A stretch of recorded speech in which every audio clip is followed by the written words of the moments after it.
Home இருக்குது. ஹோம்ல எல்லா ಒಂದು home பிள்ளைங்களுமே ಇದೆ. ಸ್ಪೆಷಲ್ பிள்ளைங்க தான். 16 பிள்ளைங்க இருக்கிறாங்க. ಇಲ್ಲಿ ಹೋಮ್ ಅಲ್ಲಿ 16 ಮಕ್ಕಳಿದ್ದಾರೆ, ಎಲ್ಲ ಸ್ಪೆಷಲ್. 5 வார்டன்ஸ் இருக்காங்க. 5 வார்டன்ஸும் ஸ்பெஷல். எல்லாரும் அங்கிருந்து தமிழ்நாட்டுல இருந்து கர்நாடகால இருந்து வந்தவங்க. 5 ವಾರ್ಡನ್ಗಳಿದ್ದಾರೆ, ಅವರು ಕೂಡ ಸ್ಪೆಷಲ್ ಇದ್ದಾರೆ. ಅವರೆಲ್ಲರೂ ತಮಿಳುನಾಡು ಮತ್ತು ಕರ್ನಾಟಕದಿಂದ ಬಂದಂತವರಾಗಿದ್ದಾರೆ. ஒரு டியூஷன் சென்டர் இருக்குது, ஒரு லெப்ரசி சென்டர் இருக்குது. ಒಂದು ಟ್ಯೂಷನ್ ಸೆಂಟರ್ ಇದೆ, ಒಂದು ಲೆಪ್ರಸಿ ಸೆಂಟರ್ ಇದೆ. எல்லாத்தையும் நாங்க 3 நாளா விசிட் பண்ணிட்டு இருக்கிறோம். 3 ದಿವಸ ಎಲ್ಲವನ್ನು ವಿಸಿಟ್ ಮಾಡಿ ನೋಡ್ತಾ ಇದ್ದೇವೆ. நீங்க இமயமலையை இப்போ பார்க்க முடியும். ನೀವು ಹಿಮಾಲಯವನ್ನು ನೋಡಬಹುದು. அங்க பாருங்க, அங்க வீடுகள்லாம் பாருங்க, மலை உச்சியில இருக்கு பாருங்க. ಅಲ್ಲಿ ಮನೆಗಳನ್ನ ನೀವು ನೋಡ್ಬೋದು. ನೋಡ್ರಿ, ಅಲ್ಲಿ ಮನೆಗಳೆಲ್ಲ ಆ ಒಂದು ಬೆಟ್ಟದ ಮೇಲಿದೆ. ரோடு இருக்காது, ರೋಡ್ ಇರೋದಿಲ್ಲ, படிகள் தான் இருக்கும், ஸ்டெப்ஸ் தான் இருக்கும். ಸ್ಟೆಪ್ಸ್ ಮಾತ್ರ ಇರ್ತದೆ, ಮೆಟ್ಟಿಲುಗಳು ಮಾತ್ರ ಇರ್ತದೆ. அப்போ எப்படி அவங்க கார் பார்க்கிங் வந்து கீழே தான், தரையில தான் கார் பார்க்கிங். மேல அவங்க நடந்து போவாங்க. மேல அவங்க பில்டிங் கட்டிக்கிட்டு சந்தோஷமா இருக்காங்க. ಅವರು ಕಾರ್ ಪಾರ್ಕಿಂಗ್ ಎಲ್ಲ ಕೆಳಗಡೆ ಇರ್ತದೆ, ಅವರು ಮೇಲೆ ಬಿಲ್ಡಿಂಗ್ ಕಟ್ಕೊಂಡು ಸಂತೋಷವಾಗಿರ್ತಾರೆ. இந்த ஊர்ல கரண்ட்டுக்கு பஞ்சமே இல்லை. கரண்டே எல்லா இடங்களையும் கரண்ட் இருக்கும். கரண்ட் ஆஃப்ங்கிறதே கிடையாது. ಈ ಊರಲ್ಲಿ ಕರೆಂಟಿಗೆ ಬರಗಾಲನೇ ಇರೋದಿಲ್ಲ. ಎಲ್ಲಾ ಸ್ಥಳಗಳಲ್ಲೂ ಕರೆಂಟ್ ಇದೆ, ಕರೆಂಟ್ ಆಫ್ ಆಗೋದೇ ಇಲ್ಲ. ஏன்னா இங்கதான் நிறைய எலக்ட்ரிசிட்டி ப்ரொடியூஸ் பண்றாங்க. ಯಾಕೆಂದ್ರೆ ಇಲ್ಲೇ ಎಲೆಕ್ಟ್ರಿಕ್ ಸಿಟಿಯನ್ನ ಕರೆಂಟ್ ಅನ್ನು ಉತ್ಪತ್ತಿ ಮಾಡ್ತಾರೆ. நிறைய அறிவியல் இருக்குதுனால இங்க கரண்ட் உற்பத்தி பண்றாங்க. ಅನೇಕ ವಿಷಯಗಳಿರೋದ್ರಿಂದ ಇಲ್ಲಿ ಕರೆಂಟ್ ಉತ್ಪತ್ತಿ ಆಗುತ್ತೆ. அப்புறம் தண்ணிக்கும் பஞ்சம் கிடையாது இந்த ஊர்ல. ಈ ಊರಲ್ಲಿ ನೀರಿಗೂ ಕೂಡ ಬರಗಾಲ ಇಲ್ಲ. இந்த ஊர்ல ஹார்ட் அட்டாக்கே வர்றதில்லைங்கிறாங்க. ಈ ಊರಲ್ಲಿ ಹಾರ್ಟ್ ಅಟ್ಯಾಕ್ ಬರೋದಿಲ್ಲ ಅಂತ ಹೇಳ್ತಾರೆ. ஏன் தெரியுமா? யாராச்சும் கண்டுபிடிக்க முடியுமா? ಏಕಂತ ಗೊತ್ತಾ? ಏನಕ್ಕೆ ಅಂತ ಯಾರು ಹೇಳಕ್ ಆಗ್ತದ? ಬೆಟ್ಟ ಹತ್ತೋದ್ರಿಂದ. ಬೆಟ್ಟ ಹತ್ತೋದು ಇಳಿಯೋದ್ರಿಂದ. அங்க மலை மேல அவங்க ஏறும்போது காலு வந்து நல்ல உறுதியாக இருக்கிறது எல்லாருக்கும். ಅದಕ್ಕೆ ಏನಂದ್ರೆ ಬೆಟ್ಟ ಹತ್ತುವಾಗ ಕಾಲು ಎಲ್ಲ ಅವ್ರಿಗೆ ಬಹಳ ಚೆನ್ನಾಗಿದೆ. எக்ஸசைஸ், நிறைய எக்ஸசைஸ் பண்றாங்க இல்லையா? ಅವರು ತುಂಬಾ ಎಕ್ಸರ್ಸೈಸ್ ಮಾಡ್ತಾ ಇದಾರಲ್ಲ. இப்போ நம்ம ஊர்ல கூட மலைகள் இருக்குது, ஆனா ஏறக்கு டைம் இல்லை நமக்கு. ಅಲ್ಲಿ ಒಂದು ಬೆಟ್ಟ ಇರ್ತದೆ, ಆದ್ರೆ ನಮ್ಮ ಊರುಗಳಲ್ಲಿ ನಾವು ಹತ್ತೋದು ಇಳಿಯೋದು ಮಾಡಲ್ಲ. ಅದರಲ್ಲಿ டைம் இல்லை. இந்த மாதிரி எல்லாருக்கும் நவனித்துக்கு ஒரு வீடு கட்டி கொடுத்து, சந்தோஷத்துக்கு ஒரு வீடு கொடுத்து, பால்ராய்க்கு ஒரு வீடு கட்டி கொடுத்தாச்சுன்னா அங்க போறவங்க மேல போய் இருப்பாங்களா தெரியல. ಈಗ ಹೆಸರು ಹೇಳಿದವ್ರಿಗೆಲ್ಲ ಒಂದೊಂದು ಮನೆ ಕಟ್ಟಿ ಕೊಟ್ರೆ ಅವ್ರು ಹೋಗಿರ್ತಾರ ಏನೋ ಗೊತ್ತಿಲ್ಲ. சார் கரடி வருது சார், புலி வருது சார், சிங்கம் வருது சார் நீடுவாங்க நம்ம ஆட்கள். ಕರಡಿ ಬರ್ತದೆ, ಹುಲಿ ಬರ್ತದೆ, ಸಿಂಹ ಬರ್ತದೆ ಅಂತ ಹೇಳ್ಬಿಡ್ತಾರೆ ನಮ್ ಜನರು. இங்க பாருங்க எவ்வளவு சந்தோஷமாக இயற்கையோட குழந்தை வாழ்றாங்க பாருங்க. ಇಲ್ಲಿ ನೋಡ್ರಿ ಎಷ್ಟು ಚೆನ್ನಾಗಿ ಆ ಒಂದು ಪ್ರಕೃತಿ ಜೊತೆಗೆ ಬಾಳ್ತಾ ಇದ್ದಾರೆ ನೋಡ್ರಿ. ஆண்டவர் எதுக்கு இயற்கை படைச்சிருக்காரு சொல்லுங்க? ಯಾಕೆ ಪ್ರಕೃತಿಯನ್ನು ಉಂಟು ಮಾಡಿದ್ದಾರೆ ದೇವರು? நம்ம அனுபவிக்கதான். ನಾವು ಅನುಭವಿಸುವುದಕ್ಕಾಗಿ. ஆனா நம்ம அத நமக்கு சொந்தப்படுத்திக்கிறோம். ಅದನ್ನು ನಾವು ನಮ್ಗೆ ಸ್ವಂತ ಮಾಡಿಕೊಳ್ತೇವೆ. அதெல்லாம் பிரச்சனையே வருது. ಅದರಿಂದ ನಮ್ಗೆ ತೊಂದರೆಗಳು ಬರ್ತದೆ. என் வீடு, என் பாத்ரூமு, என் பெட்ரூமு, ஏன்னு வரும்போது தான் ப்ராப்ளமே வருது. ಇದು ನನ್ನ ಮನೆ, ನನ್ನ ಬಾತ್ರೂಮು, ನನ್ನ ಬೆಡ್ರೂಮು ಅಂತ ನಾನು ನಾನು ನಾನು ಅನ್ನುವಾಗನೇ ತೊಂದರೆ ಬರ್ತದೆ. மாறாக ஆண்டவர் கொடுத்த ஒவ்வொரு காரியங்களும் நம்ம அனுபவிக்கணும்னு ஆரம்பிச்சோம்னா, இந்த மாதிரி இயற்கையில அந்த செடிகளை பார்த்து நம்ம சந்தோஷப்படுவோம், அந்த பூக்களை பார்த்து சந்தோஷப்படுவோம், பறவைகளை பார்த்து என்ஜாய் பண்ணுவோம். நம்முடைய எண்ணங்கள்லாம் ஆண்டவர் கொடுத்த இயற்கையோடு இயற்கையாக கலந்துரும், மிக்ஸ் ஆகிரும். ಏನಾಗುತ್ತೆ, ದೇವರು ನಮಗೆ ಕೊಡುವಂತ ಆ ದೇವರ ಒಂದು ಈ ಕಾರ್ಯಗಳನ್ನೆಲ್ಲ ನಾವು ಸವಿರಾದ್ರೆ ದೇವರ ಒಂದು ಐಕ್ಯದಲ್ಲಿ ನಾವು ಇರ್ತೇವೆ ಎಂಬುದನ್ನ ನಾವು ತಿಳ್ಕೊಳ್ಬಹುದು. இன்னைக்கு நம்ம சப்ஜெக்ட் வந்து மத்தேயுல 6 அதிகாரம் 25 30 வசனங்க. ಮತ್ತಾಯನ ಸುವಾರ್ತೆ 6ನೇ ಅಧ್ಯಾಯದ 25ರಿಂದ 30ನೇ ವಚನ ಇವತ್ತಿನ ಒಂದು ಸಬ್ಜೆಕ್ಟ್. அதுல அந்த வசனங்களை படிக்கும்போது ஒண்ணு நம்ம கவலைப்படணும், இல்ல விசுவாசிக்கணும். அதுதான் இன்னைக்கு பாயிண்ட். ಏನಂದ್ರೆ ಒಂದು ನಾವು ಚಿಂತೆ ಮಾಡಬಾರ್ದು, ಚಿಂತೆ ಮಾಡಬೇಕು, ಇಲ್ಲ ಅಂತಂದ್ರೆ ನಾವು ಮಾಡಬಾರ್ದು. ದೇವರನ್ನ ವಿಶ್ವಾಸಿಸ್ಬೇಕು. கவலைக்கு ಆಪೋಸಿಟ್ ವಿಶ್ವಾಸಂ. ಚಿಂತೆಗೆ ಒಂದು ಆಪೋಸಿಟ್ ಏನಂದ್ರೆ ವಿಶ್ವಾಸ. நம்ம கவலைப்படும் போது நாமே வெறுக்கிறோம், இல்லைன்னா மற்றவங்களை வெறுக்கிறோம், இல்லைன்னா நம்ம கடவுள் மேல வெறுக்கிறோம். ஒரு வெறுப்பு உணர்ச்சி வருது. இந்த வெறுப்பு தான் கவலைங்கிறது நமக்கு தெரியணும் முதல்ல. ಚಿಂತೆ ಅಂತ ಹೇಳುವಾಗ ಏನಂತಂದ್ರೆ ಒಂದು ನಮ್ಮನ್ನು ನಾವೇ ದೂಷಣೆ ಮಾಡ್ಕೊಳ್ತೀವಿ, ಇಲ್ಲ ಬೇರೆಯವ್ರನ್ನ ದೂಷಿಸ್ತೀವಿ, ಇಲ್ಲ ದೇವರಿಗೆ ನಾವು ವಿರುದ್ಧವಾಗಿ ದೂಷಿಸುವಂತದ್ದಾಗಿದೆ. நம்முடைய வாழ்க்கையில கவலைப்படக்கூடாதுன்னு இயேசு கிறிஸ்து கற்றுத் தருகிற இந்த கால வேளையில ನಮ್ಮ ಜೀವಿತದಲ್ಲಿ ಚಿಂತೆ ಮಾಡಕೂಡದಂತ ಈ ಬೆಳಿಗ್ಗೆ ವೇಳೆಯಲ್ಲಿ ಯೇಸು ಸ್ವಾಮಿ ಕಲಿಸಿಕೊಡ್ತಾರೆ. எப்போ நமக்கு கவலை வராது சொல்லுங்க? ಯಾವಾಗ ನಮಗೆ ಬರೋದಿಲ್ಲ ಚಿಂತೆ ಹೇಳಿ ನೋಡೋಣ. ஆண்டவர் முழு பாதுகாப்பு நீ அவர் மேல நம்பிக்கை வரும்போது கவலை வராதுங்க. ಚಿಂತೆ ಯಾವಾಗ ಬರೋದಿಲ್ಲ ಅಂದ್ರೆ ಪೂರ್ತಿ ಅವರನ್ನು ನಾವು ನಂಬಿರ್ತೀವಲ್ಲ, ಆವಾಗ ಪೂರ್ತಿ ನಮಗೆ ಪ್ರೊಟೆಕ್ಷನ್ ಇರ್ತದೆ, ಚಿಂತೆ ಬರೋದಿಲ್ಲ. நானே எனக்கு அப்படி வரும்போது தான் பிரச்சனையை கிளம்புது. ನಾನೇ ನನಗೆ ಎಂಬುದಾಗಿ ಹೇಳುವಾಗ ಮಾತ್ರ ಚಿಂತೆ ಬರುತ್ತೆ, ಪ್ರಾಬ್ಲಮ್ ಸ್ಟಾರ್ಟ್ ಆಗುತ್ತೆ.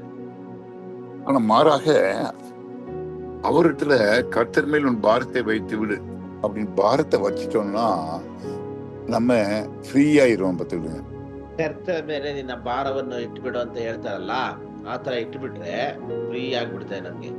சரி, நான் வசனத்தை படிக்கலாம். 25 30 வரைக்கும் படிப்பதற்கு நேரம் இல்லை. அதுல முதல் 25 வசனத்தை மட்டும் நம்ம எல்லாருமே சேர்ந்து படிக்கலாம். தயவுசெய்து 6ஆம் அதிகாரம் 25 வசனத்தை நீங்க என் கூட திருப்புங்க. நம்ம படிக்கணும். 6ನೇ ಅಧ್ಯಾಯ 25ನೇ ವಚನವನ್ನ ನಮ್ಮ ಜೊತೆಗೆ ಎಲ್ಲರೂ ಸೇರಿ ಓದ್ರಿ. 25ನೇ ವಚನ, ಈ ಕಾರಣದಿಂದ ನಮ್ಮ ಪ್ರಾಣಾಧಾರಣೆಗೆ ಏನು ಊಟ ಮಾಡಬೇಕು, ಏನು ಕುಡಿಯಬೇಕು, ನಮ್ಮ ದೇಹ ರಕ್ಷಣೆಗೆ ಏನು ಒದ್ದುಕೊಳ್ಳಬೇಕು ಎಂದು ಚಿಂತೆ ಮಾಡಬೇಡಿರಿ ಎಂಬುದಾಗಿ ನಿಮಗೆ ಹೇಳುತ್ತೇನೆ. ಊಟಕ್ಕಿಂತ ಪ್ರಾಣವು, ಉಡುಪಿಗಿಂತ ದೇಹವು ಮೇಲಾದದ್ದಲ್ಲವೇ? பிரியமானவர்களே, கவலை நம்முடைய எதிரிகளில் பெரிய எதிரி என்பதை நாம் ஒத்துக்கொள்ள வேண்டும். ಚಿಂತೆ ನಮ್ಮ ಎದುರಿಗಳಲ್ಲಿ, ವಿರೋಧಿಗಳಲ್ಲಿ ದೊಡ್ಡ ಒಂದು ವಿರೋಧಿ ಅಂತ ನಾವು ಒಪ್ಪಿಕೊಳ್ಳಬೇಕು. நம்முடைய சரீரத்தை குறித்து, ஹெல்த்தை பற்றி, சாப்பாட்டை பற்றி, குடும்பத்தை பற்றி, ஊழியத்தை பற்றி, எதிர்காலத்தை பற்றி, ஏன் செக்யூரிட்டி பற்றி, இப்படி ஒவ்வொரு காரியங்களுக்காக நாம் யோசிக்கும் போது யோசித்து நம்ம என்ன பண்ணணும், இந்த ஹெல்த்துக்கு என்ன பண்ணணும், இந்த டாக்டர்கிட்ட போவோம், அந்த டாக்டர்கிட்ட போவோமா, சாப்பாட்டுக்கு நம்ம அப்படி பண்ணுமா, இப்படி பண்ணுமா, அப்படியே நம்ம போட்டு புலம்பிட்டு இருக்கும்போது தான் கவலை பெருகி கொண்டே இருக்குது. பிரியமானவர்களே, ನಾವು ಹೆಲ್ತ್ ಬಗ್ಗೆ ಏನ್ ಮಾಡ್ಬೇಕು, ನಾವು ಈ ಊಟದ ಬಗ್ಗೆ ಏನ್ ಮಾಡ್ಬೇಕು, ಅಲ್ಲೋಗಣವಾ ಅಂತ ಹೇಳುವಾಗ ಚಿಂತೆ ದೊಡ್ಡದಾಗಿನೇ ಹೋಗುತ್ತೆ. ஆனால் கவலைகளை நாம் ஆள கற்றுக்கொள்ள வேண்டும். அதை நம்முடைய பாதத்துக்கு கீழே வைக்கணும். ಆ ಚಿಂತೆಗಳನ್ನು ನಾವು ಅದರ ಮೇಲೆ ನಾವು ಅಧಿಕಾರ ನಡೆಸೋದನ್ನ ಕಲ್ತ್ಕೊಳ್ಬೇಕು. ನಮ್ಮ ಕೆಳಗಡೆ ಆ ಚಿಂತೆಗಳು ಹೋಗ್ಬೇಕು. நமக்கு மேல போகும்போது தான் ப்ராப்ளம். ಮೇಲೆ ಹೋಗುವಾಗ್ಲೇನೆ ಪ್ರಾಬ್ಲಮ್. இப்போ மேல எத்தனையோ பறவைகள் பறந்துகிட்டு இருக்குது, அதை பற்றி நம்ம அக்கறைப்படுறது இல்லை. ಮೇಲೆ ಎಷ್ಟೋ ಪಕ್ಷಿಗಳು ಹಾರಾಡ್ತಿರ್ತೇವೆ, ಅದನ್ನ ನೋಡೋದಿಲ್ಲ, ಅದನ್ನ ಬಗ್ಗೆ ನಾವೇನೋ ಅಷ್ಟು ಇದು ಮಾಡೋದಿಲ್ಲ. ஒரு பறவை வந்து நம்ம தலையில உட்கார்ந்துச்சுன்னா நம்ம ரொம்ப கேர்ஃபுல்லா இருக்கணும். ಯಾವ್ದಾದ್ರೂ ಒಂದು ಪಕ್ಷಿ ಬಂದು ನಮ್ಮ ತಲೆ ಮೇಲೆ ಕೂತ್ಕೊಂಡ್ರೆ ಮಾತ್ರ ನಾವು ಕೇರ್ಫುಲ್ ಆಗಿರ್ಬೇಕು. அதுக்கு இடம் கொடுக்க கூடாது. ಅದಕ್ಕೆ ನಾವು ಸ್ಥಳ ಕೊಡಬಾರ್ದು. அப்புறம் இடம் கொடுத்துட்டோம்னா அப்புறம் நம்ம வந்து ஒரு சுமையாக மாறிவிடும் நமக்கு. ಏನಾಗುತ್ತೆ ಆ ರೀತಿ ನಾವು ಕೊಟ್ಬಿಟ್ರೆ ಅದೊಂದು ಭಾರ ಆಗಿ ಮಾರ್ಪಾಡಾಗುತ್ತೆ ನಮ್ಗೆ. அதே போலதான் பிரியமானவருடைய கவலையும். ಅದರಂತೆಯೇ ಪ್ರೀತಿಯುಳ್ಳವರೇ ಚಿಂತೆ. அதனால முதல் வசனத்துல 25 வசனத்துல ஆண்டவர் ஏசப்பா என்ன சொல்லி விடுறாருன்னா, உங்களுக்கு எனக்கும் இந்த பொருளாதார சொத்துக்களை விட நம்முடைய வாழ்க்கை ரொம்ப ಮುಖ್ಯமானது. ಅದು ಏನಂತಂದ್ರೆ ನಮ್ಮಲ್ಲಿರುವಂತ ಎಲ್ಲಾ ಒಂದು ಏನ್ ಹೇಳ್ತೀವಿ ನಾವು ವಸ್ತುಗಳಿಗಿಂತ ಆ ಸುಖಕ್ಕಿಂತ ನಮ್ಮ ಪ್ರಾಣ ನಮ್ಗೆ ಮೇಲಾದದ್ದು. இன்னைக்கு ஐடி கம்பெனில 1 2 3 4 5 அப்படிங்கிறாங்க. ಐಟಿ ಕಂಪ್ನಿಲಿ ಇವತ್ತು 1 2 3 4 5 ಅಂತ ಹೇಳ್ತಾರೆ. ஒன்னாவது இதுன்னா அவங்களுக்கு திருமணம் ஆயிருது. ಒಂದು ಏನಂದ್ರೆ ಅವರಿಗೆ ಮದುವೆ ಆಗಿರೋದು. மதுவை ஆன உடனே அவங்க 2 பேரு அவங்க உழைப்ப ಜಾಸ್ತಿ பண்ணிக்கிறாங்க. ಮದುವೆ ಆದ್ಮೇಲೆ ಅವ್ರು ಏನ್ ಮಾಡ್ತಾರೆ, ಅವ್ರ ದುಡಿಮೆಯನ್ನ ಜಾಸ್ತಿ ಮಾಡ್ಕೊಳ್ತಾರೆ. மூணாவது ஒரு குழந்தை பிறக்குது. ಮೂರನೇದು ಏನಂದ್ರೆ ಒಂದ್ ಮಗು ಹುಟ್ಟುತ್ತೆ. முதல்ல ஒருத்தர் இருக்கிறாங்க, அப்புறம் 2 பேர் ஆயிடுறாங்க, 3 பேர் ஆயிடுறாங்க. அப்புறம் ಮೊದ್ಲು ಒಬ್ರು, ಆಮೇಲೆ ಇಬ್ರು, ಆಮೇಲೆ 3 ಜನ ಆಯ್ತು. ಈಗ அவங்க யோசனை எல்லாம் முதல்ல எப்படி கல்யாணம் பண்ணணும்னு யோசிக்கிறான். கல்யாணம் பண்ண பிறகு எப்படி குழந்தைய பாதுகாக்கணும்னு யோசிக்கிறான். அதுக்கு எவ்வளவு பணம் போடணும், பேங்க்ல போடணும், அங்க போடணும், இங்க போடணும் யோசிக்கிறான். ಮೊದಲನೇದಾಗಿ ಅವನು ಯಾವ ರೀತಿ ಮದುವೆ ಮಾಡ್ಕೋಬೇಕು ಅಂತ ಯೋಚನೆ ಮಾಡ್ತಾನೆ. ಎರಡನೇದಾಗಿ ಮಗುಗೆ ಆದ್ಮೇಲೆ ಮಗು ಬಗ್ಗೆ ಆತನು ಎಷ್ಟು ಹಣ ಹಾಕ್ಬೇಕು, ಬ್ಯಾಂಕ್ ಅಲ್ಲಿ ಎಷ್ಟು ಇನ್ವೆಸ್ಟ್ ಮಾಡ್ಬೇಕು ಅಂತ ಯೋಚನೆ ಮಾಡ್ತಾನೆ. நாலாவதாக அவங்க எப்படி சொத்து சேர்க்கணும், எப்படி 4 வீலர் வாங்கணும், 4 வீலருக்காக அவங்க ஜோம் பண்றாங்க. ಆಮೇಲೆ ಏನ್ ಮಾಡ್ತಾರೆ, ನಾಲ್ಕನೇದಾಗಿ ಆತನು ಯಾವ ರೀತಿ ಸ್ವತ್ತುಗಳನ್ನ ಸೇರಿಸ್ಬೇಕು, ಒಟ್ಟಾಗಿ ನಾವು ಪಡ್ಕೊಳ್ಬೇಕು, ಖರೀದಿ ಮಾಡ್ಕೊಳ್ಬೇಕು, ಮತ್ತು ಯಾವ ರೀತಿ ಕಾರ್ಗಳನ್ನು ತಗೋಬೇಕು ನಾವು ಅಂತ ಯೋಚನೆ ಮಾಡ್ತಾನೆ. அஞ்சாவதாக அவங்க எப்படி கடன்காரனாக மாறிடுறாங்க. எல்லாத்துக்கும் கடன் இஎம்ஐன்னு வாங்கி 5வது கடனை எப்படி தீர்க்கணும்னு ஆசைப்படுறாங்க. 5ನೇದಾಗಿ ಎಲ್ಲದಕ್ಕೂ EMI ಅದು ಇದು ಅಂತೆಲ್ಲ ತಗೊಂಡು ಆ ಸಾಲನ ಯಾವ ರೀತಿ ತೀರಿಸಬೇಕು ಅಂತ ಹೇಳಿ 5ನೇದಾಗಿ ಯೋಚನೆ ಮಾಡ್ತಾರೆ. அவங்க நைட் அண்ட் டே ஒர்க் பண்ணி அது காசு சம்பாதிக்கிறாங்க. ಹಗಲು ರಾತ್ರಿ ವರ್ಕ್ ಮಾಡಿ ಕಾಸನ್ನ ಸಂಪಾದಿಸ್ತಾರೆ. ஓவர் டைம்னு உடம்ப கெடுத்துக்கிறாங்க. ಓವರ್ ಟೈಮ್ ಅಂತ ಹೇಳಿ ನಮ್ಮ ಜೀವನವನ್ನು, ತಮ್ಮ ದೇಹವನ್ನು ಕೆಡಿಸ್ಕೊಡ್ತಾರೆ. கணவன் மனைவிக்கு அண்டர்ஸ்டாண்டிங் இல்லை. ಗಂಡ ಹೆಂಡತಿಯರಿಗೆ ಒಬ್ಬರಿಗೊಬ್ಬರಿಗೆ ಅಂಡರ್ಸ್ಟ್ಯಾಂಡಿಂಗ್ ಇಲ್ಲ. கவலை வந்து சமாதானத்தை எடுத்துட்டு போயிருது. ಚಿಂತೆ ಬಂದು ಸಮಾಧಾನವನ್ನು ತೆಗೆದುಕೊಂಡು ಹೋಗ್ಬಿಡುತ್ತೆ. கடைசியில அவங்க குடும்பங்கள்ல ஒண்ணு வியாதி வருது, இல்லைன்னா டைவர்ஸ் வருது. ಕಡೆಯದಾಗಿ ಕುಟುಂಬಗಳಲ್ಲಿ ಒಂದು ರೋಗಾರು ಬರುತ್ತೆ, ಇಲ್ಲಾಂದ್ರೆ ಡೈವರ್ಸ್ ಆರು ಬರುತ್ತೆ. இது சாதாரணமாக பெங்களூர் சிட்டியில நடக்குது. ஏதோ எஸ்பெஷலி எலக்ட்ரானிக் சிட்டியில போனீங்கன்னா இந்த காரியங்கள் ஒவ்வொரு வீட்லயும், ஒரு வீட்டுக்கு வீடு பக்கத்து, ஒரு வீட்டு இல்லைன்னா ஒரு வீடு பக்கத்து வீட்டுல இந்த காரியங்கள் நான் சொல்ற காரியம் நடந்துகிட்டு இருக்கு. ಇದು ಸಾಧಾರಣವಾಗಿ ಅನೇಕ ಕಡೆಗಳಲ್ಲಿ ಬೆಂಗಳೂರಿನಲ್ಲಿ ಇದು ನಡೀತಾ ಇದೆ. ಎಲೆಕ್ಟ್ರಾನಿಕ್ ಸಿಟಿಯಲ್ಲಿ ವಿಶೇಷವಾಗಿ ಇದು ಇದೆ. ಒಂದೊಂದು ಪಕ್ಕದ ಮನೆಗೆ ಹೋದ್ರೆ ಈ ಕಾರ್ಯಗಳು ಇದ್ದೇ ಇರ್ತವೆ. பிரியமானவர்களே, ஆனால் இயேசு கிறிஸ்து என்ன சொல்கிறாருங்க, நம்முடைய ஜீவனை விட ஜீவன் தான் ரொம்ப முக்கியம். நான் வந்து கொப்பளா போறேச்சுன்னா, கொப்பளாவில் உள்ள கிராமங்கள், யாதகிரியில் உள்ள கிராமங்கள் போனேன்னா அங்க மக்கள்லாம் ரொம்ப சந்தோஷமா இருக்கிறத பார்ப்பேன். ಕೊಪ್ಪಳ ಯಾದಗಿರಿ ಕಡೆಗೆಲ್ಲ ಹೋಗುವಾಗ ನಾನು ಅಲ್ಲಿ ಜನರೆಲ್ಲ ಗ್ರಾಮಗಳಲ್ಲಿ ಸಂತೋಷವಾಗಿರೋದನ್ನ ಕಾಣ್ತೀನಿ. சாப்பாட்டை பற்றி அதிகமா அவங்க டைம் கவலைப்பட மாட்டாங்க. ಊಟದ ಬಗ್ಗೆ ಹೆಚ್ಚಾಗಿ ಅವ್ರು ಏನು ಚಿಂತೆ ಮಾಡೋದಿಲ್ಲ. என்ன அவங்களுக்கு ஒரு 2 சோள ரொட்டி, ஒரு மிளகாய், ஒரு வெங்காயம், ஒரு ஊறுகாய் இவ்வளவு போதும். ಅವ್ರಿಗೆ ಏನಂದ್ರೆ 2 ಜೋಳದ ರೊಟ್ಟಿ, 1 ಮೆಣಸಿನಕಾಯಿ 2 ಮತ್ತೆ 1 ಈರುಳ್ಳಿ ಈ ತರ ಇದ್ರೆ ಸಾಕು. ஊறுகாய் ಉಪ್ಪಿನಕಾಯಿ. அவங்களுக்கு பாருங்க, அதுக்காக அவங்க ரொம்ப அப்போ அவங்க அந்த மனுஷன் வந்து லைஃப்ல பாருங்க, நான் டேஸ்டா சாப்பிடணும், வாய்க்கு ருசியா சாப்பிடணும், டெய்லி சிக்கன் சாப்பிடணும், மட்டன் சாப்பிடணும். அப்போது அவன் உடம்பு அவனே கெடுத்துக்கிறான். ಅವನು ನಾ ಟೇಸ್ಟ್ ಆಗಿ ಊಟ ಮಾಡಬೇಕು, ನಾ ಡೈಲಿ ಚಿಕನ್ ತಿನ್ಬೇಕು, ಡೈಲಿ ನಾನು ಈಗಿನ ತರಾನೇ ಊಟ ಮಾಡಬೇಕು ಅಂತಕ್ಕಂತ ಒಂದು ವ್ಯಕ್ತಿ ಇದ್ರೆ ಅವನ ದೇಹವನ್ನು ಅವನೇ ಕೆಡಿಸ್ಕೊಳ್ತಾನೆ. கடனை வாங்கி எல்லாம் பெங்களூர்லாம் பார்த்தீங்கன்னா எல்லார் வீட்லேயும் அந்த வண்டி வருது, டர்ன்னு வருது. முதல்லாம் ஹோட்டலில் போய் தான் சாப்பிடுவோம், இப்போ எல்லாம் வீட்லேயே எல்லாம் வந்துடுது. ಮೊದ್ಲೆಲ್ಲ ಹೋಟ್ಲಲ್ಲಿ ಹೋಗಿ ಊಟ ಮಾಡ್ತಿದ್ವಿ, ಈಗ ಮನೆಗೆ ಬರುತ್ತೆ ಡರ್ ಅಂತ. அந்த காலத்தில் நாங்கள் சினிமா பார்க்க போவோம், காசு கொடுத்து போய் பார்ப்போம், நானும் நவனித்தோம். இப்போ என்னடான்னா நவனித்துக்கு என்ன பண்ணிட்டாரு, சினிமா பார்க்க என் கூட வர்றது கிடையாது, வீட்லேயே டிவி வாங்கி வச்சுக்கிட்டாரு. ಆ ಕಾಲದಲ್ಲಿ சொல்லிடாதுங்க நவனித்து, அவ்வளோதான் மாட்டிக்கிடுவேன்.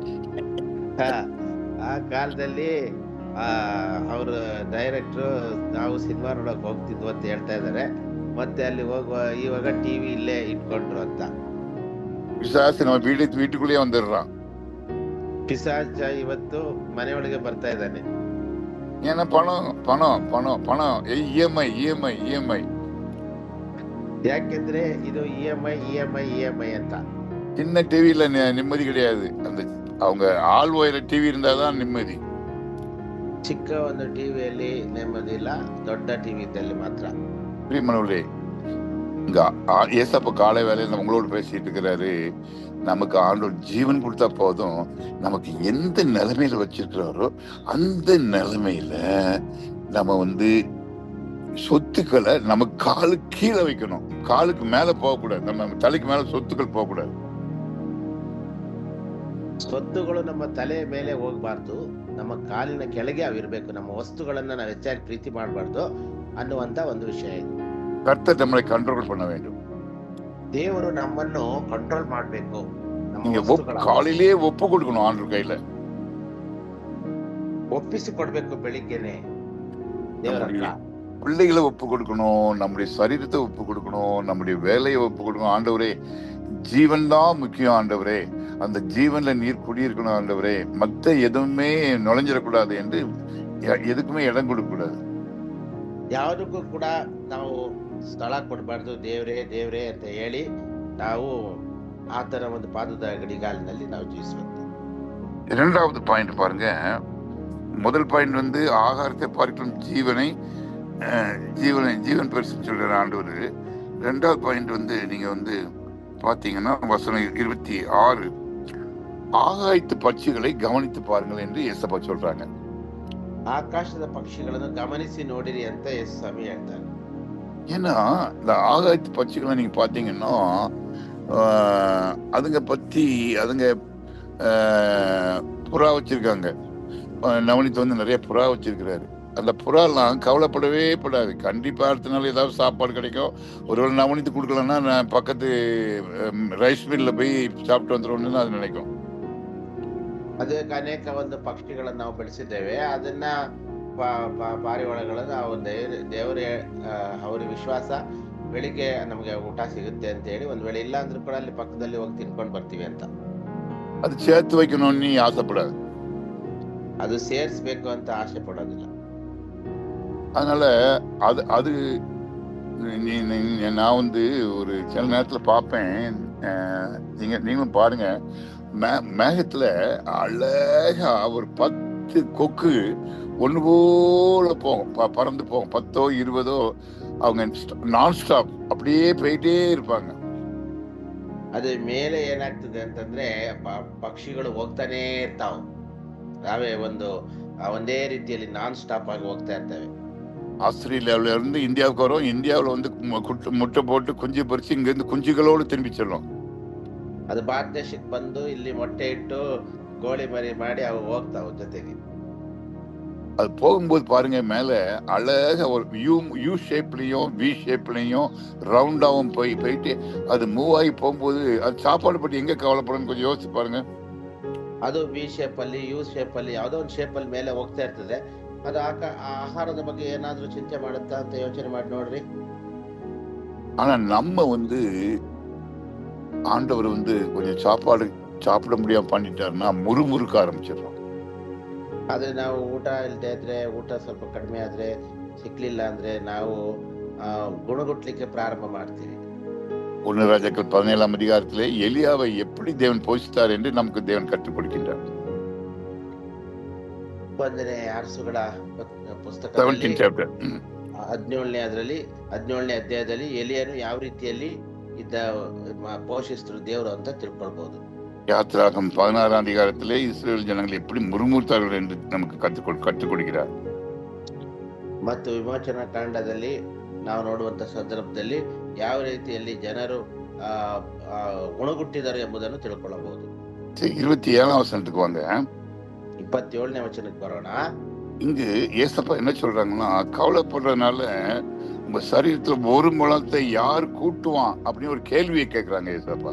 ಯೇಸುಸ್ವಾಮಿ ಹೇಳ್ತಾರೆ, ನೀವು ಚಿಂತೆ ಮಾಡೋದ್ರಿಂದ ನಿಮ್ಮ ಇದರಲ್ಲಿ 1 ಮೊಳ ಹೆಂಗ್ ಹೆಚ್ಚಾಗಕ್ಕಾಗತ್ತಾ ಅಂತ ಕೇಳ್ತಾರೆ. ಪ್ರಿಯಮನವர்களே, நமக்கு அந்த சக்தி இல்லை. ಪ್ರೀತಿ ಒಳ್ಳೆಯವರು, ನಮಗೆ ಆ ಶಕ್ತಿ ಇಲ್ಲ. கவலை அதை மாற்றணும்னு நம்ம நினைக்கிறோம். அது தப்பான ஒரு அபிப்பிராயம். ಚಿಂತೆ ಬಂದು ಬದಲಾಯಿಸುತ್ತೆ ಅಂತ ಅನ್ಕೊಂತೀವಿ, ಅದು ತಪ್ಪಾದ ಅಭಿಪ್ರಾಯ. நம்ம உயரத்தை நம்ம என்னைக்குமே அதிகரிக்க முடியாது. ನಮ್ಮ ಉದ್ದವನ್ನು ನಾವು ಯಾವತ್ತೂ ಅತ್ಯಂತ ಉದ್ದ ಮಾಡಲು ಆಗೋದಿಲ್ಲ. கவலை நம்ம தூக்கத்தை கெடுக்குது. ಚಿಂತೆ ನಮ್ಮ ನಿದ್ರೆಯನ್ನು ಕೆಡಿಸುತ್ತದೆ.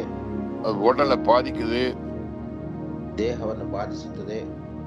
ஆகையினால இது நமக்கு ஒரு எதிரி என்று நான் முதல்ல சொன்னேன். ಇದು ಒಂದು ಎದುರಿ ಅಂತ ನಾನು ನಿಮ್ಗೆ ಮೊದಲೇ ಹೇಳಿದೆ.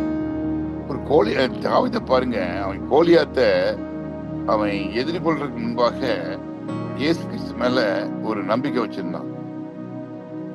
ದಾವೀದನನ್ನು ನೋಡಿರಿ, ಗೊಲಿಯಾತನನ್ನು ಎದುರುಗೊಳ್ಳುವುದಕ್ಕಿಂತ ಮುಂಚಿತವಾಗಿ ಆತನು ಕ್ರಿಸ್ತ ಯೇಸುವಿನ ಮೇಲೆ ಒಂದು ನಂಬಿಕೆಯನ್ನು ಇಟ್ಟಿದ್ದನು. 1 சாமுவேல் 17ஆம் அதிகாரத்தை பார்க்கும்போது, ஜீவனுள்ள தேவன் நிந்திக்கிற இவன் யார் என்று தேவன் மீது தன்னுடைய பலத்தை வைத்திருந்தான். ಅವನೇನ್ ಮಾಡ್ತಾನೆ, ಜೀವವುಳ್ಳ ದೇವರನ್ನು ನಿಲ್ಲಿಸುವ ಇವನು ಯಾರಂತ ಹೇಳಿ ದೇವರ ಮೇಲೆ ಒಂದು ಬಲವನ್ನ ಇಟ್ಟಿರ್ತಾನೆ, ನಂಬಿಕೆಯನ್ನು. பைபிள் உள்ள 66 புக்லேயே நம்பர் 1 பெஸ்ட் புக் சங்கீதம் என்று நீங்கள் ஒத்துக்கொள்ள வேண்டும். ಬೈಬಲ್ ನಲ್ಲಿ ಎಲ್ಲ 66 ಪುಸ್ತಕಗಳಿಗೆ ಒಂದು ಬೆಸ್ಟ್ ಬುಕ್ ಯಾವ್ದಪ್ಪ ಅಂತಂದ್ರೆ ಕೀರ್ತನೆ ಅಂತ ನಾವು ಒಪ್ಪಿಕೊಳ್ಳಬೇಕು. அந்த சங்கீதத்துல பாத்தீங்கன்னா ஒரு பியூட்டி என்னன்னா, அதுல ஆராதனை, தேவனை ஆராதிப்பது, அதாவது நன்றியுள்ள இதயத்தோடு தேவனை நோக்கி பார்ப்பது, தேவனை உயர்த்துவது, தேவனோடு கூட மகிழ்வது, அதை நாம் பார்க்க முடியும். ಅದರಿಂದ ಕೀರ್ತನೆಯಲ್ಲಿ ನಾವು ನೋಡ್ತೇವೆ, ದೇವರ ಹತ್ರ ಸ್ತೋತ್ರ ಮಾಡೋದು, ದೇವರನ್ನ ಕೊಂಡಾಡುವುದು, ಮಹಿಮೆ ಪಡಿಸುವುದು, ಇದೇ ಉತ್ತಮ ಅಂತ ನಾವು ಕಾಣುತ್ತೇವೆ ಕೀರ್ತನೆಗಳಲ್ಲಿ. ஆகையினால நம்ம கவலைப்படுற நேரத்துல ஆராதிக்கும் போது, தேவனை துதிக்கும் போது, நன்றியுள்ளத்தோடு தேவனை அந்த தேவன் செய்த நன்மைகளை நினைக்கும் போது நம்ம கவலையெல்லாம் பறந்துடும். பிரியமானவர்களே, ಆದ್ರಿಂದ ನಾವು ದೇವರನ್ನ ಸ್ತುತಿಸುವಾಗ, ದೇವರನ್ನ ಕೊಂಡಾಡುವಾಗ, ಪ್ರಾರ್ಥಿಸುವಾಗ ನಮ್ಮ ಚಿಂತೆ ಎಲ್ಲ ಹೋಗ್ಬಿಡುತ್ತದೆ. ಪ್ರೀತಿಯುಳ್ಳವರೇ, 28, 29 வசனத்தை பார்த்தீர்கள் என்றால், அங்கு நீங்கள் பூக்களை, காட்டு பூக்களை எப்படி வளருதுன்னு பாருங்க அப்படின்னு இயேசு சொல்றாங்க. 28, 29 ನಾವು ನೋಡುವಾಗ ಅಲ್ಲಿ ಕಾಡಿನ ಹೂಗಳು ಯಾವ ರೀತಿಯಲ್ಲಿ ಬೆಳೀತವೆ ಅಂತ ನೋಡಿ ಅಂತ ಯೇಸು ಸ್ವಾಮಿ ಹೇಳ್ತಾರೆ. அழகுக்காக அது உழைப்பதில்லை என்று சொல்கிறார். ಅದು ಚೆಲುವಿಕೆಗಾಗಿ, ಅಂದಕ್ಕಾಗಿ ಅದು ಕಷ್ಟಪಡೋದಿಲ್ಲ ಅಂತ ಹೇಳ್ತಾ ಇದೆ. இன்னைக்கு நம்மளை அழகுபடுத்தணும்னு நம்ம டைம் எல்லாம் நிறைய நேரத்தை செலவு பண்ணணும். ನಮ್ಮನ್ನು ನಾವು ಸುಂದರಗೊಳಿಸ್ಕೊಳ್ಬೇಕು ಅಂತ ಹೇಳಿ ನಮ್ಮ ಟೈಮ್ ಎಲ್ಲಾ ನಾವು ಖರ್ಚು ಮಾಡ್ತೀವಿ. முடி வெள்ளையாக இல்லை, ಬಿಳಿ ಕೂದಲು ಇರಬೇಕು ಅಂತ ಆಸೆ ಇಲ್ಲ. அது ஒயிட் ஆகிறதுக்கு ஒயிட் ஆகின உடனே நமக்கு கவலை வந்துடுது. ಅದು ವೈಟ್ ಆದ ತಕ್ಷಣ ನಮ್ಗೆ ಚಿಂತೆ ಬರುತ್ತೆ. நேற்று ஒரு தம்பியை பார்த்தேன். அவருக்கு முடி வந்து ஒரு அறத்தரையில முடியே கிடையாது. ஆனா பின்னாடி முடியை வளர்த்து பின்னாடி உள்ள முடிய அப்படியே தூக்கி மேல போட்டுருக்காரு, முன்னாடி போட்டுருக்காரு. ನಿನ್ನೆ ಒಬ್ಬರನ್ನ ನೋಡಿದೆ, ಮುಂದಿನ ಎಲ್ಲ ತಲೆಯ ಭಾಗದಲ್ಲಿ ಕೂದಲೇ ಇಲ್ಲ, ಆದ್ರೆ ಹಿಂದಿನ ಭಾಗದಲ್ಲಿ ಕೂದಲು ಬೆಳೆದಿದೆ. ಅದನ್ನ ತೆಗೆದು ಹಂಗೆ ಮುಂದಕ್ಕೆ ಹಾಕೊಂಡಿದ್ದಾರೆ. ஏன்னா அவருக்கு வந்து அவருடைய தலை மேல அவருக்கு வந்து ஒரு வெறுப்பு. ಅವರ ತಲೆಯ ಮೇಲೆ ಒಂದು ರೀತಿಯಾದಂತ ಅವರಿಗೆ ಮುಜುಗರ, கவலை, ಚಿಂತೆ. அப்படி இல்லை. ஆண்டவர் மேல எப்படி படைச்சாலும் நம்ம சந்தோஷமா ஏற்றுக்கொள்வோம். ஆண்டவர் ஆசீர்வதிப்பார். அதுதான் பூக்களை பார்க்க சொல்றாரு, காட்டு வசனங்களை பார்க்க சொல்றாரு. ನಾವು ಯಾವ ರೀತಿ ದೇವರು ನಮ್ಮನ್ನು ಉಂಟು ಮಾಡಿದ್ರು ಕೂಡ ನಾವು ಅದನ್ನು ಸಂತೋಷವಾಗಿ ತೆಗೆದುಕೊಳ್ಬೇಕು. ಅದಕ್ಕೋಸ್ಕರ ಹೂಗಳು ನೋಡಿ ಅಂತ ಹೇಳ್ತಾರೆ ಅವರು. உள்ளழகுதான் ரொம்ப முக்கியம். ಒಳಗಿನ ಒಂದು ಅಲಂಕಾರವೇ ಬಹಳ ಶ್ರೇಷ್ಠ. ஒரு எஸ்தருடைய வாழ்க்கை பாத்தீங்கன்னா அவளுக்கு ஆத்மாவில் அவ ரொம்ப நன்மை செய்யறவளாவே காணப்பட்டாள். ಒಂದು ಎಸ್ತೇರಳನ್ನು ನೀವು ನೋಡುತ್ತಾ ಇದ್ರೆ ಅವಳು ಕೂಡ ಒಳಗಿನ ಒಂದು ಇದರಲ್ಲಿ ಬಹಳ ಒಳ್ಳೆಯದನ್ನೇ ಮಾಡೋದಕ್ಕೆ ನೋಡ್ಕೊಂಡು ಬಂದ್ಲು. எசபேல பாத்தீங்கன்னா வெளியில கைக்கு கண்ணுக்கு மையிட்டு ட்ரெஸ் பண்ணி அவ பெரிய ஆள் மாதிரி காமிச்சாங்க. ಆದ್ರೆ ಇಸ್ಬೇಲ್ ಏನ್ ಮಾಡಿದ್ಲು, ಅವಳು ಬಹಳ ಅಲಂಕಾರ ಮಾಡ್ಕೊಂಡು ಹೊರಗಡೆ ಚೆನ್ನಾಗಿ ಕಾಣ್ತಾ ಇದ್ಲು. வசனத்தை பாத்தீங்கன்னா அற்ப விசுவாசிகளே என்று இயேசுக்கு அழைக்கின்றார். ಕ್ರಿಸ್ತ ಯೇಸು 30 ವರ್ಷದಿಂದ ಹೀಗೆ ಹೇಳ್ತಾರೆ, ಅಲ್ಪ ವಿಶ್ವಾಸಿಗಳೇ ಅಂತ. அப்படின்னா என்ன அர்த்தம்? ಹಾಗಂದ್ರೆ ಏನ್ ಅರ್ಥ? நம்ம விசுவாசம் இருக்குது, ஆனா கொஞ்சம் விசுவாசம் இருக்குது. ವಿಶ್ವಾಸ ಇದೆ, ಆದ್ರೆ ಸ್ವಲ್ಪನೇ ವಿಶ್ವಾಸ ಇದೆ. நல்ல உதாரணம் வந்து பேதுருடைய வாழ்க்கை. மத்திய 14 அதிகாரம் பாத்தீங்கன்னா, பேதுரு இயேசுவை பார்த்தபோது தண்ணியில நடந்து போனா, தன் மேல நடந்து போனா, அவன் சூழ்நிலையில் பார்க்கும்போது உள்ள போயிட்டான். ಆತನ ಅಲ್ಲಿ ಪೇತ್ರ ನೋಡುವಾಗ ನೀರ್ ಮೇಲೆ ನಡ್ಕೊಂಡು ಬಂದ. ಆಮೇಲೆ ಅಲ್ಲಿ ಆ ಒಂದು ಸನ್ನಿವೇಶಗಳನ್ನ ನೋಡುವಾಗ ಅವನು ಹೊರಟೋದ. இந்த காலத்துல நாம கவலைகளை பார்த்தாங்க, கவலைக்கு பதிலா இயேசு கிறிஸ்துவை பாருங்க, கர்த்தர் உங்களை ஆசீர்வதிப்பார். ಚಿಂತೆಗಳನ್ನ ನಾವು ಬಿಟ್ಟು ಬಿಡೋಣ, ಅದರ ಬದಲಾಗಿ ಯೇಸು ಕ್ರಿಸ್ತನ್ ನೋಡೋಣ, ಕರ್ತನು ಆಶೀರ್ವಾದ ಮಾಡುತ್ತಾನೆ. நம் ஜெபிக்கலாம். ಪ್ರಾರ್ಥಿಸೋಣ. அன்புள்ள ஆண்டவரே, இந்த நாளிலும் எங்களோடு கூட ஜெபிக்கிற ஒவ்வொருவரையும் ஆண்டவரே, நாங்கள் கவலைப்படாமல் இருக்கத்தக்கதாக ஆண்டவரே ஒரு நல்ல பலமுள்ள ஆவியை கொள்ளும். பரிசுத்த ஆவியானவர் தாமே ஒவ்வொருவரையும் நடத்தத்தக்கதாக கிருபை செய்யும். இந்த காலகட்டத்திற்காக உங்களுடைய சமத்தை காத்திருந்த ஸ்தோத்திரம். ஒவ்வொருவரையும் ஆசீர்வதியும். இயேசு கிறிஸ்து மூலம் கேட்கிறோம் தகப்பனே. ஆமென். ಆಮೆನ್.